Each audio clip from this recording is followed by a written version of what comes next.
pretty much 150 years ago. We're in the French. France? Yep. 1873? Is that 150 years ago? I don't know. I can't do maths. Yes, it is. I'm the language guy. You look worried already. The lifeless body of a girl who looked about 16 was pulled from the Seine. Ooh, okay. So by lifeless, they mean she was dead. Yes. She was dead. Now, her body showed no signs of violence at all, so they assumed she'd thrown herself in and this had been a deliberate act. Oh, okay. Her body was put on public display in a mortuary in hopes that someone could identify her. Okay, all right. Which is not Fair uncommon enough. at the time. No, I'm sure. And it's not like out the front. Roll up. Look at these dead things we got. It's like, Got okay, us a corpse. are you missing? You're missing your 16-year-old. Come and have a look. Yeah. This could be your 60. Yeah, okay. Yeah. Fine. It's the public display just sounds a little Gross and horrible. more. Like a couple of sources suggested maybe there was a bit more enthusiasm for such public displays than perhaps we would like these days. Well. That's not critical to the story. But yeah, no one identified it. So no, we don't know who it is. So at the morgue, a medical assistant went, wow, look how serene and kind of tragically beautiful this woman is. Okay. Thanks, medical assistant. What are you talking about? I'm just a bit worried. Why? Yeah. He sent a mouleur or molder from the Lorenzi Workshop in Paris to make a death mask. He sent four, so he got a person to come along and make a death mask. Quick, she must have it. She is so serene and beautiful. Look at her. Got to capture this one. Yes. Make me a death mask. I'm putting Mask this her one death. on my shelf. Yep, straight to the pool room. It's going into a cabinet with all the other faces of corpses. I mean, once you've started, Yeah. I understand you want to expand your death mask collection. How many's enough? Well, 4, who would 12? know? Who Yeah. would know? You got to capture all kinds of. You got to get a cross section of the demographics of Paris in, what did he say it was, 1873? Or maybe just the serene, beautiful ones. Yeah, just those. The guys who did it, the Lorenzi Workshop, specialized in life and death masks of poets, artists, politicians, revolutionaries. We only do poets, artists, politicians. Apparently, they do more now. They do. We don't do random. business. We don't do business people. Fuck no. Sports people. Yeah, look at you balloon Industrialists, scientists. dude who can ride horse. I mean, I can understand specializing in poet death masks. Like that's all I do. I just. Yeah. And not only did they, So hang on, just pause for a death mask here. We're putting a lump of clay on people's face. yeah, plaster and And wait until it dries, and then you pop it off, and you go, "Oh, look, there's the inside that's of their what face." they look like dead. Yeah. Yeah. Or in reverse. And then Yeah, we'll but then flip I it think you fill it with goo and then you Yeah, you make do the know, other one. Yeah, you Yeah. make the concrete head of death. I think that's what they call it. So they captured Napoleon, Robespierre, Victor Hugo, Beethoven, both alive and dead. Sure. They were famous for this. And they're still around. BT dubs. So anyway, they came in and said, yeah, we'll do this woman. She has a pleasant, attractive face with a hint of a smile playing on her lips. Okay. Dude, you could just do it. You don't have to do a review of the face. Her eyes are closed, but they look as if they might spring open at any moment. That's what she looks like. That's her death mask? That's her death mask. She does look quite serene. She looks very serene. You know what she looks like? She's counting to 10 in hide and seek. Like she is. Christ, really? Was that your? Because when I was counting 10 hide and seek, I was like 1, 2, 3, 4, 5, 6. I'm looking out the corner of my eye, like Really? winning at all costs. No. Hide and seek. The moment when you're counting is the most relaxed moment you are. So you have like 30 seconds and you just go, I'm going to count long and slow. Let them hide. And they can sit. They can sit there and hide for a long time. And I can sit here and pretend to count and I can just be asleep. You can count to like 700 like that if It's you good want. having that. I mean, which version did you play though, where you have to stay where you hid? Or Look, you can sneak up I'm thinking more hide and seek with younger kids, and it's like, this is a great chance for them to just run away from me, and I'll sit in the chair. And then when their parents come and say, "Why is my child dead?" You go, "We're playing a game." I counted to 700 and had a nap. I was just trying to give him a chance. So traffic's not a good place to hide. So soon the mask began to appear for sale outside the modeller's workshop on the left bank. Okay. And it quickly became a muse for artists, novelists, poets, etc. And they're all eager to imagine the identities and the backstories of this woman. Yeah, okay. Why is she so relaxed? Is it hide and seek? Is it? Yes, exactly. Did she count to 700 and have a nap? What other game could she be playing? Yeah. So, yeah, she captured imaginations in the 1800s. She inspired paintings, tragic romantic stories. Albert Camus called her a drowned Mona Lisa because of the enigmatic smile. Oh, okay, all right. You're going to go back to the image? Yeah, I got to look more at this drowned Mona Lisa. Oh, it's sort of enigmatic. She doesn't look 16 though. No, well, they aged hard in the 1870s. I know, right. like hard. So back in the day, many upper class sitting rooms, even middle class, would have a copy of the mask. Like it was not uncommon to have this as part of your artware. So it was mass produced. It was a sensation at the turn of the 20th century in Europe. She became known as le Inconnue de la Seine, so the unknown woman of the Seine. And they still sell copies of this today. And why is it that And it's still apparently the bestseller today. But her influence extends well beyond 20th century or the early 20th century Europe. Her death mask went on to be hat-tipped in the line of a Michael Jackson song. Oh. Inspired a Norwegian toy maker to make a world-changing shift in direction. And ultimately, she went on to be known as the most kissed face in the world.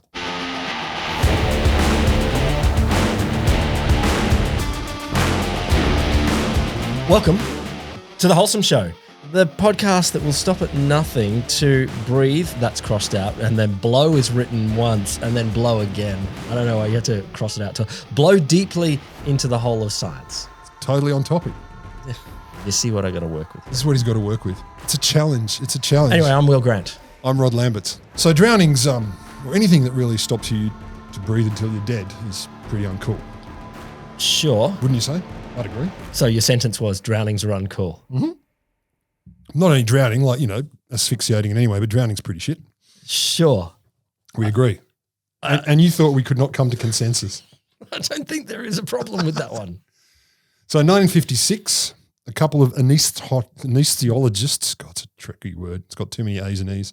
They're anesthesiologists, Peter Safar and James Elam, they met at a conference in Missouri. And Elam told Safar about a promising new technique called mouth-to-mouth ventilation. It was for resuscitating patients who'd stopped breathing. Yep.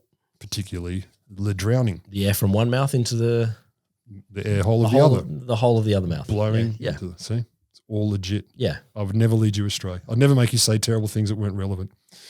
Over the next few years, the two men developed a 3-step system. So you tilt the head back, compress the chest, do the mouth-to-mouth, which would keep people alive, also after heart attacks, et cetera, and they called it CPR, Cardiopulmonary Resuscitation. To practice the new technique, Safar and Elam recruited coma patients. Oh. Yeah, I didn't know that either, but it's okay. Okay. They got the family's consent. It's okay, they get consent, but they would also sedate volunteers, including colleagues, and each other to practice. Jesus. I know. And as you just noted, so when it's done correctly, it's violent enough to break bones. So you feel ribs break, you can risk internal organ damage. Oh, my God. When I was first training to do it, 30-odd years ago, we had a very enthusiastic local country ambo who taught us, and he said basically, if you're not hearing ribs break, you're not doing it right. No, I think there is a stage beneath that. No, he was an enthusiastic man. He was a very, very fat man, like amazingly fat. And apparently whenever he was in an emergency scene, it was like he was gliding. Everything was fine. All the other times he could barely do up his shirt and he staggered around. But as soon as the shit was down, he's got his shit together. He was like a magic man. It was incredible. That's awesome. But yeah, he was like, nah, if you're not hearing the ribs break, you're not doing it right. Oh, okay. Fellas. Let's not encourage that. Fellas. Well, it's probably better than doing it too weakly and having no effect though. Like pitter-patter, pitter-patter. Kids, don't do it on children. That's 2 fingers on babies. So that was 1956. They went, this sounds cool. Or rather, Safar said, thanks, Elam, that sounds great. So we flash forward a couple of years, 1958, conference in Norway. Bjorn Lind was one of only 13 practicing anesthesiologists in Norway. 1958, there were only 13. I wouldn't have known what number to guess, though. I would have guessed more than that, though. If you'd said how many Norwegian anesthesiologists were there in 1958, I would have said, I know, 100. I would say I'm done with this trivia night. I don't need the. I remembered the football scores. Yeah, exactly. For the World Cup. Prime Minister in like 5 years ago. I got that. That's fine. Fuck, what a funny. What are the night. ingredients We should do that. A shithead of boiled eggs? I don't need to guess how many Norwegian anesthesiologists there are in 1958. I just don't. So Bjorn Lind was only one, and he went to a presentation at a medical conference where Peter Safar was talking about mouth-to-mouth ventilation. Yep. And now, this is the quote from one of the sources, Norway is home to a vibrant maritime culture. Yes, but not enough anesthesiologists. Well, yeah, but they also, a lot of drowning victims. Yeah, and they're okay. like, how do we need to help them? Yeah, right. Because a lot of us splash around. And Yeah, we're sea captains. yes, we are all sea captains, and some of us get the water in the lung. Yeah, okay. So he saw CPR and went, this is cool. We can use this. So he goes back to his hospital in the small Norwegian city of Stavanger, and his colleagues had the same problems as Safa and Elam. They're like, well, we want to practice it, but for some reason people don't want to volunteer. Can you imagine? Wanted. People to get their spleen ruptured. Oh, my God. So he once recruited his own wife even to help, but he sedated her, but like he was demonstrating CPR, and so she said, I'll do it. So he knocks her out and demonstrates CPR. For a demonstration, do you need to be knocked out? If you're demonstrating with gusto. Sure. Oh, God. It's pretty fucked up, I know. It's tricky shit. So in this same town, the same small town, Stavanger, also lived Åsmund Lærdal, and he had a toy manufacturing plant, one of the biggest toy makers in Europe, Lærdal Toys. And he was also a pioneer in soft plastics. So his best-selling toys were a line of soft plastic cars and trucks and a baby doll named Anne. I don't know why she was called Anne. That's just what it was. So because of his pioneering spirit and techniques in soft plastics, the Norwegian civil defense mob said, can you give us some realistic-looking plastic models of wounds for training military medics? Yeah. And so they did things like, was it the Proctoplast Kit 33 adhesive wounds complete with pumps for squirting out fake blood? Oh, cool. Fuck yeah. Lærdal, the owner of the company, heard through the Red Cross that there was work being done on CPR by Lind and with some Americans as well. And he thought, I could help. This is an opportunity. I want to help out. And he was probably pretty psyched to do it because in 1955, so 3 years earlier, he'd saved his own son from drowning, grabbed him out of the water just in time, cleared his airways, and he lived. So he was kind of motivated. Oh, he didn't do CPR? No, but he was just like, didn't invent his own matters. CPR. Yeah, this shit matters and it's personal.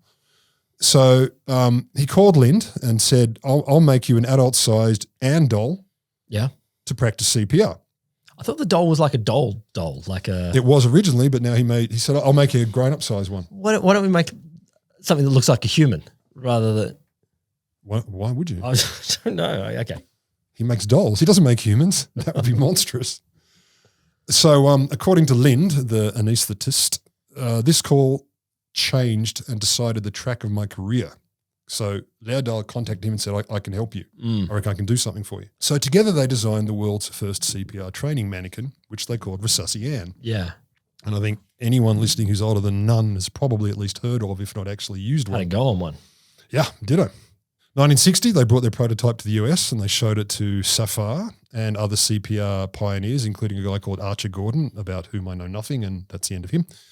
It was Safar's idea to put a metal spring in the chest to practice compression, so it went beyond breathing to actually like doof, get the feeling for the... What do we have before? No spring. Just go straight through. Flour straight or through the... It's just a bag. Just blow. Heart stop, blow in the mouth. Lærdal and Lind decided that the mannequin should be female because nearly all doctors were male at the time and they would feel more comfortable kissing a female doll. Oh. So it had to be a lady. Well, it's better than having to be a guy because that's the default, as you said before. So it's actually positive, femme positive. Maybe you could have one side each. Half male, half female, split down the middle. No, not down the middle. You just flip it over and then you can try on Is that how it works? Yeah, so it's lady on the front, guy on the back. Is that how it works? You flip over for the male. Yeah. I'm learning today. So then came the real issue. What should she look like? So Lærdal was visiting some relatives and he looked up on the wall of their lounge room and saw this serene desk march. Obviously, we need a serene, beautiful 16-year-old. Yeah. Who's drowned in the Seine. Yeah, and he said, fuck, this would be perfect for my CPR doll. Oh my God, why couldn't we just have generic face X? Robot face. Yeah. You need a mouth hole and a nose hole and some eyes to sort of guide your hand. But look at her beauty and her mystery. He just modified it slightly parted lips and a head of fake hair, and he created a mannequin. Oh, that's right. She didn't have parted lips because she was relaxed. Yeah, as always happens. So she became the face of the original CPR doll. And today, Lærdal is now the largest manufacturer of medical simulation mannequins in the world, including baby-sized CPR dolls, interactive patient simulators, and mannequins that give birth. Same drowned girl of the Seine on all of them? Do they just no scope it down to put some beard on it for the man, Just add scope some it down fuzz, for a baby. make it look even younger, age it up a bit for geriatric CPR. No, the tech they're doing is wild. Like, so Resusci Anne has gotten a lot fancier, and you can see here like they've electrified it, and as you can imagine, there's lots of extra bits. Yeah, but that's still the drowned woman of the Seine. Still a drowned woman of the Seine. Yeah, there you go. She came not to life, but she's had an influence. But my favourite, just because obviously I went exploring, their latest, my favourite medical sim is SimMan 3G Plus. Jesus. It's fucking horrific and awesome. Spontaneous breathing. The pupils dilate, so when you put a light up to it, they're like little camera apertures. Oh, wow.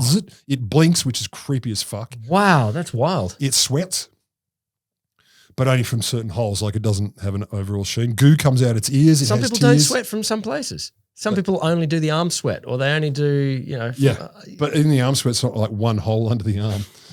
At least mine isn't. Also, because they didn't want to make it racist, you can change the face skin. Mm-hmm. And I recommend the video. It's in the show notes, but there they are. There's a still of it changing the face skin. It's quite a horrific kind of Westworld robot-looking contraption now. Yeah, okay.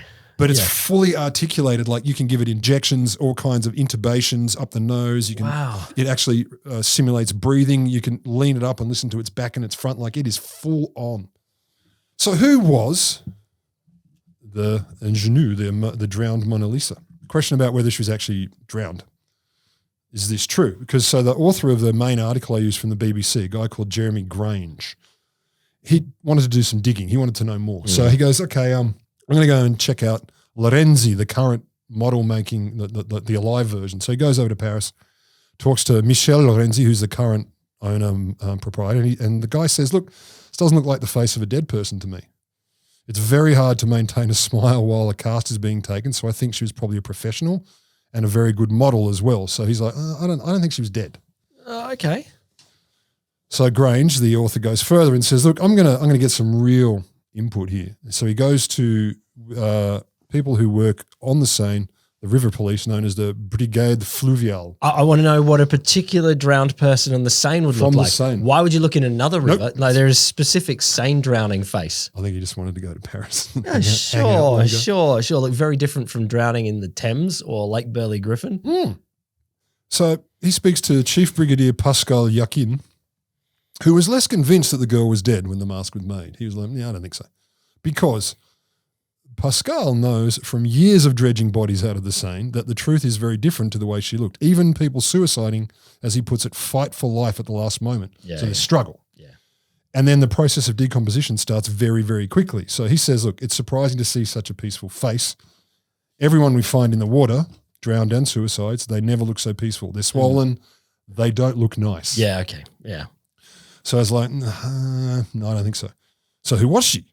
So the BBC reporter goes on. This is Jeremy Grange again. One story, he kept digging because he's like, we put out a story in general, but then people contacted him. One was he went to visit the Edward Chambray Hardman's photographic studio in Liverpool.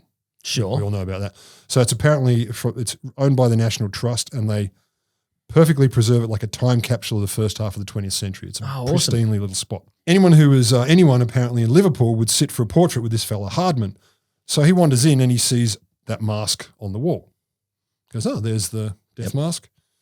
And he says, as he put it, he asked the guide disingenuously, who is that?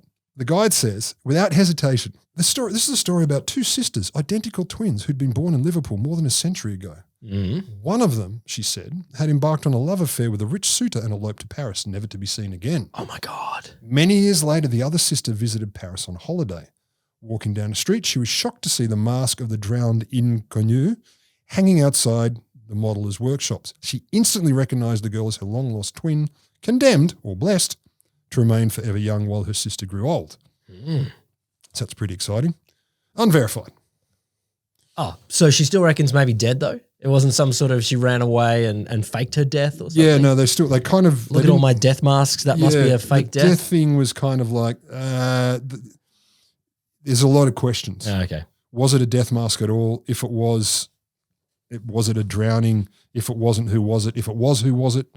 An Oxford-based artist a bit later called John Gatto, he thought, I'm going to create a story, like a detective fiction around who this person was. Okay, but that's not going to tell us what happened. Well, So he made up this whole evidence trail that ultimately culminated in the woman being a Hungarian actress named Yiwa Laszlo, Of course, you are. who was murdered by her lover, Louis Argon. Of course, again. And so that's fine. Like he made up a story because she's like poems had been written about her, plays. Sure. Like there's this whole mystery about her for a century and a half. And this is fine. But then Grange, the author, was at a London symposium for European Restart a Heart Day. In the evening, the entertainment was provided by an ensemble who were putting on a performance which, according to what they say, tells the story of Iwa Laszlo, who became the inspiration for the face of Resusci Anne, the first CPR training mannequin and the most kissed girl in the world. It's not kissing. No, but that's what she's often. I know you said kissing. I thought there would be like a fetish of people kissing death masks, and that would be fuck yeah, that would be something. But that's episode it's 2. not a kiss. Yeah, I know. I know. Mouth on mouth, but to keep people alive. Yeah, not a kiss. I agree with you. However, that's what it's often referred to, and it's not uncommon to see this story, this admitted fiction, quoted as the real story of Resusci Anne. Of course, yeah. So it's quite common. So the reason they say most kissed face in the world as well is because more than probably 300 million people have trained on their face. Seems a bit unfair. Yeah, it's not kissing. Like if that's your idea of kissing, you need to ask your parents for more advice. Also, if you're donating your face to be tested on, I think you need a bit of consent for this. I think. I don't know. I'm here to donate my face to be tested on. I mean, well, okay. So if you were at a university and you said, okay, I'm gonna come up with a new rival to Resusci Anne. Yeah. I'm gonna call it Resusci Keith. Resusci Keith, and I'm gonna go out on the campus and find a Keith. And is your name Keith? We need your face. We need your face, and we're going to make 300 million of these things. I feel like that wouldn't be appropriate consent. I feel like you have to. You can't just take a student's face. No. And well, there were discussions of ethics before. People who weren't even into the whole who was she, did she die, etc. There was a lot of discussion about is it ethical to just take this person's face and use it as well. I don't know. Look, was it even a real human? I'm not entirely sure. So I mentioned Michael Jackson. In the early 70s, Michael Jackson got some CPR training. Of course. And at that time, what you were told to do with Resusci Anne, almost every training session began with the words, Annie, are you okay? No. That's just turned into... Stop it. You're horrible. I'm not making it up. You're horrible. And it just turned into Are You Okay as a kickoff, but boom, we have Smooth Criminal. Oh my God. The origin story of Smooth Criminal. You're the worst. It's not from me. I'm serious. I'm not making that up. At least 2 sources. At least 2. Yeah. Which you can check out in the show notes. And if you want more pictures, have a look at in the show notes, the evolution of Resusci Anne. See, I think they should have just gone Anne's face, but just different colours. And Purple, then have the blue, creepy paisley. No, then it looks like she's doing blackface or something like that. No, that probably wouldn't be right. That's probably not right. It's far be it from me to try I don't on know. something terrible like that. I don't. But you probably could have gone with green and just gone, all right. It's true. Like it's definitely not human. Definitely not human. But then would you lack the empathy to really care to fix that person if they're green? As opposed to the deep empathy you feel for... I feel anytime I've had a go on a Resusci doll, I've felt deep connection. Have you? Yes. I'm proud of you. It's because you care about people.